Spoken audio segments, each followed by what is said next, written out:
ನಮಸ್ಕಾರ ಸ್ನೇಹಿತರೆ, ಪರಾಮೇಡ್ ಯೂಟ್ಯೂಬ್ ಚಾನಲ್ಗೆ ತಮಗೆಲ್ಲರಿಗೂ ಸ್ವಾಗತ. ಇವತ್ತಿನ ದಿನ ನಾವು ಕೆಲವು GK ಕ್ವಶನ್ನ ನೋಡ್ತಾ ಹೋಗೋಣ. ಬನ್ನಿ, ಇನ್ನು ತಡ ಮಾಡೋದೇ ಬೇಡ. ಮೊದಲನೇ ಕ್ವಶನ್ ನೋಡೋಣ. ಇತ್ತೀಚೆಗೆ ಸುದ್ದಿಯಲ್ಲಿದ್ದ ಮಿಷನ್ ದಿವ್ಯಾಸ್ತ್ರ ಯಾವ ಕ್ಷಿಪಣಿ ತಂತ್ರಜ್ಞಾನಕ್ಕೆ ಸಂಬಂಧಿಸಿದೆ ಅಂತ ಕೇಳಿದರೆ, ಇದಕ್ಕೆ ಆಪ್ಷನ್ಸ್ ನೋಡಿದ್ರೆ ಅಗ್ನಿ 5, MIRV ತಂತ್ರಜ್ಞಾನ, ಇನ್ನು ಬ್ರಹ್ಮೋಸ್ ಕ್ಷಿಪಣಿ, ಆಕಾಶ್ ಕ್ಷಿಪಣಿ ವ್ಯವಸ್ಥೆ, ಇನ್ನು ಪೃಥ್ವಿ 2. ಇದಕ್ಕೆ ಸರಿಯಾದ ಉತ್ತರ ನೋಡೋದಾದರೆ ಎ ಆಗಿರುತ್ತೆ, ಅಗ್ನಿ 5. ಇನ್ನು ವಿವರಣೆ ನೋಡೋದಾದರೆ ಸ್ವಲ್ಪ ನೋಡಿ. ಭಾರತವು ಸ್ವದೇಶಿ ನಿರ್ಮಿತ ಅಗ್ನಿ 5 ಕ್ಷಿಪಣಿಯನ್ನು ಮಲ್ಟಿಪಲ್ ಇಂಡಿಪೆಂಡೆಂಟ್ಲಿ ಟಾರ್ಗೆಟೇಬಲ್ ರೀ ಎಂಟ್ರಿ ವೆಹಿಕಲ್ ಅಂದರೆ MIRV ತಂತ್ರಜ್ಞಾನದೊಂದಿಗೆ ಯಶಸ್ವಿಯಾಗಿ ಪರೀಕ್ಷಿಸಿದೆ ಅಂತಲೇ ಹೇಳ್ಬೋದು. ಇದು ಒಂದೇ ಕ್ಷಿಪಣಿಯ ಮೂಲಕ ವಿವಿಧ ಗುರಿಗಳ ಮೇಲೆ ಏಕಕಾಲದಲ್ಲಿ ದಾಳಿ ಮಾಡುವ ಸಾಮರ್ಥ್ಯವು ಕೂಡ ಹೊಂದಿದೆ ಅಂತಲೇ ಹೇಳ್ಬೋದು. ಇನ್ನು ಎರಡನೇ ಕ್ವಶನ್ ನೋಡ್ತಾ ಹೋದ್ರೆ, ಪ್ರತಿ ವರ್ಷ ಮಾರ್ಚ್ 21ರಂದು ಯಾವ ದಿನವನ್ನು ಅಂತಾರಾಷ್ಟ್ರೀಯ ಮಟ್ಟದಲ್ಲಿ ಆಚರಿಸಲಾಗುತ್ತದೆ ಅಂತ ಕೇಳಿದರೆ, ಇದಕ್ಕೆ ಆಪ್ಷನ್ಸ್ ನೋಡೋದಾದ್ರೆ ವಿಶ್ವ ಜಲ ದಿನ, ಅಂತಾರಾಷ್ಟ್ರೀಯ ಅರಣ್ಯ ದಿನ, ವಿಶ್ವ ಆರೋಗ್ಯ ದಿನ ಮತ್ತು ವಿಶ್ವ ಭೂಮಿ ದಿನ. ಇದಕ್ಕೆ ಸರಿಯಾದ ಆನ್ಸರ್ ನೋಡೋದಾದ್ರೆ ಬಿ, ಅಂತಾರಾಷ್ಟ್ರೀಯ ಅರಣ್ಯ ದಿನ ಆಗಿರುತ್ತೆ, ಅಂದರೆ ಇಂಟರ್ನ್ಯಾಷನಲ್ ಡೇ ಆಫ್ ಫಾರೆಸ್ಟ್ಸ್. ಇನ್ನು ವಿವರಣೆ ನೋಡಿದರೆ 2026ರ ಅಂತಾರಾಷ್ಟ್ರೀಯ ದಿನದ ಘೋಷವಾಕ್ಯ ಅಂದರೆ ಥೀಮ್ ಏನಿದೆ ಅಂತಂದರೆ ಅರಣ್ಯ ಮತ್ತು ನಾವೀನ್ಯತೆ ಅಂದರೆ ಫಾರೆಸ್ಟ್ಸ್ ಆ್ಯಂಡ್ ಇನೋವೇಷನ್. ಅರಣ್ಯ ಸಂರಕ್ಷಣೆಗಾಗಿ ಹೊಸ ತಂತ್ರಜ್ಞಾನಗಳ ಬಳಕೆಯನ್ನು ಉತ್ತೇಜಿಸುವುದು ಇದರ ಮೂಲ ಉದ್ದೇಶ ಆಗಿದೆ ಅಂತಲೇ ಹೇಳ್ಬೋದು.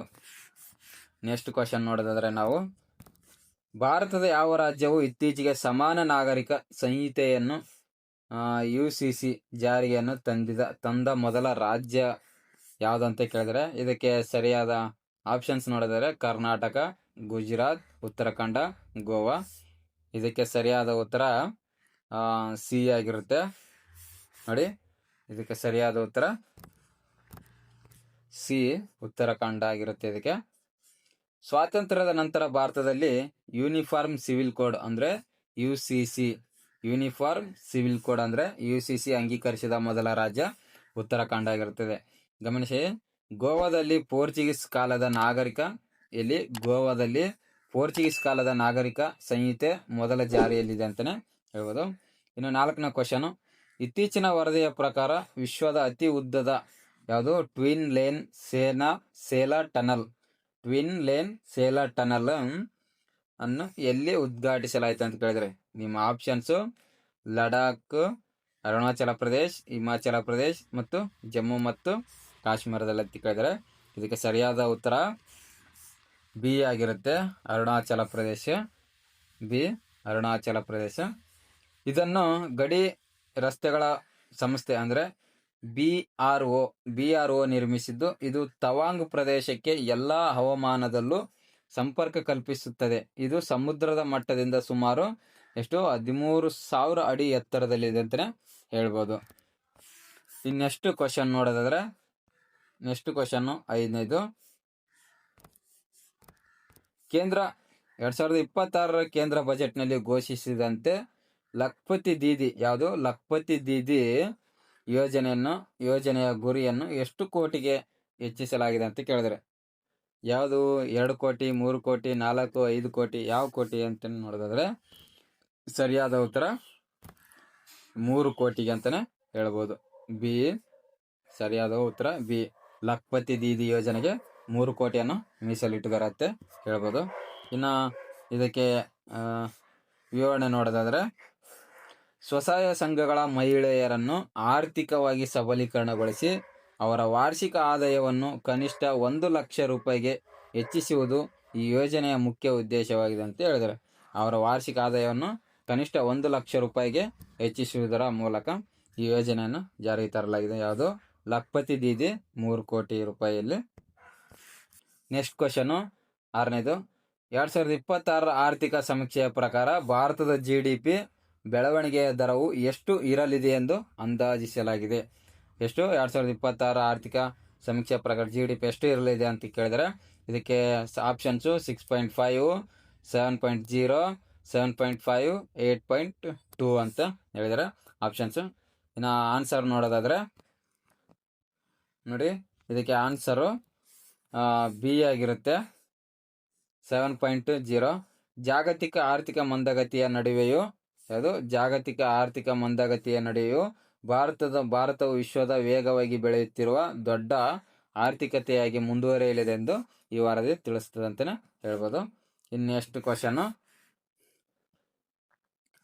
ಕ್ವಶನ್ ನೋಡಿ, ಇತ್ತೀಚೆಗೆ ಸುದ್ದಿಯಲ್ಲಿದ್ದ ಗಗನಯಾನ 1 ಮಿಷನ್ನಲ್ಲಿ ಬಳಸಲಾದ ಹ್ಯೂಮನಾಯ್ಡ್ ರೋಬೋಟ್ನ ಹೆಸರೇನು ಅಂತ ಕೇಳಿದರೆ ಇದಕ್ಕೆ ಆಪ್ಷನ್ಸು ಮಿತ್ರ, ಯುಮೋಮಿತ್ರ ಮತ್ತು ಆಕಾಶ ಶಕ್ತಿ. ಇದಕ್ಕೆ ಸರಿಯಾದ ಉತ್ತರ ನೋಡೋದಾದರೆ ಬಿ ಆಗಿರುತ್ತೆ. ಇದಕ್ಕೆ ಯುಮೋಮಿತ್ರ ಇದಕ್ಕೆ ಸರಿಯಾದ ಆನ್ಸರು ನೋಡಿ, ಬಿ ಆಗಿರುತ್ತೆ, ಯುಮೋಮಿತ್ರ. ಇದು ಇಸ್ರೋ ಅಭಿವೃದ್ಧಿಪಡಿಸಿರುವ ಈ ರೋಬೋಟ್ ಮನುಷ್ಯರಿಗಿಂತ ಮೊದಲು ಬಾಹ್ಯಾಕಾಶಕ್ಕೆ ತೆರಳಿ ಅಲ್ಲಿನ ಪರಿಸ್ಥಿತಿಗಳನ್ನು ಅಧ್ಯಯನ ಮಾಡಲಿದೆ ಅಂತ ಹೇಳ್ಬೋದು. ನೆಕ್ಸ್ಟ್ ಕ್ವಶನ್ 8ನೇದು, ಕರ್ನಾಟಕ ಸರ್ಕಾರದ ಯಾವ ಯೋಜನೆಯು ರಾಜ್ಯದ ಮಹಿಳೆಯರಿಗೆ ಸರ್ಕಾರಿ ಬಸ್ಸುಗಳಲ್ಲಿ ಉಚಿತ ಪ್ರಯಾಣವನ್ನು ಕಲ್ಪಿಸಿದೆ ಅಂತ ಕೇಳಿದ್ರೆ ಕರ್ನಾಟಕ ಸರ್ಕಾರದ ಯಾವ ಯೋಜನೆಯು ರಾಜ್ಯದ ಮಹಿಳೆಯರಿಗೆ ಸರ್ಕಾರಿ ಬಸ್ಸುಗಳಲ್ಲಿ ಉಚಿತ ಪ್ರಯಾಣವನ್ನು ಕಲ್ಪಿಸುತ್ತದೆ ಅಂತ ಕೇಳಿದ್ರೆ ಯಾವುದು ಗೃಹಲಕ್ಷ್ಮಿನ, ಶಕ್ತಿ ಯೋಜನಾ, ಅನ್ನಭಾಗ್ಯನ, ಯುವ ನಿಧಿನ, ಯಾವುದು ಫ್ರೀಯಾಗಿ ಸಾರಿಗೆ ಬಸ್ಗಳಲ್ಲಿ ಉಚಿತ ಪ್ರಯಾಣ ಕಲ್ಪಿಸಿದೆ ಅಂತಂದ್ರೆ ಇದಕ್ಕೆ ಸರಿಯಾದ ಆನ್ಸರು ಶಕ್ತಿ ಯೋಜನೆ ಆಗಿರುತ್ತೆ. ಆನ್ಸರು ಬಿ, ಶಕ್ತಿ ಯೋಜನೆ ಆಗಿರುತ್ತೆ. ಇದಕ್ಕೆ ಈ ಯೋಜನೆಯು ರಾಜ್ಯದ ಸಾರಿಗೆ ಸಂಸ್ಥೆಗಳಾದ KSRTC, BMTC ಮಹಿಳೆಯರಿಗೆ ಉಚಿತವಾಗಿ ಸಂಚರಿಸಲು ಅನುವು ಮಾಡಿಕೊಡುತ್ತದೆ. ಈ ಪರೀಕ್ಷೆಯಲ್ಲಿ ಇತ್ತೀಚಿನ ಬಜೆಟ್ ಅನುದಾನದ ಬಗ್ಗೆಯೂ ಕೇಳಬಹುದು ಅಂತಲೇ ಹೇಳ್ಬೋದು.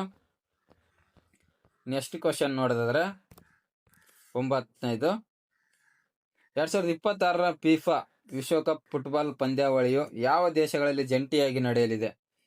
ಇದಕ್ಕೆ ಆಪ್ಷನ್ಸು ಬ್ರೆಜಿಲ್ ಮತ್ತು ಅರ್ಜೆಂಟೀನಾ, ಅಮೆರಿಕ ಮತ್ತು ಕೆನಡಾ, ಮೆಕ್ಸಿಕೋ, ಫ್ರಾನ್ಸ್ ಮತ್ತು ಜರ್ಮನಿ, ಕತಾರ ಮತ್ತು ಸೌದಿ ಅರೇಬಿಯಾ. ಇದಕ್ಕೆ ಸರಿಯಾದ ಆನ್ಸರ್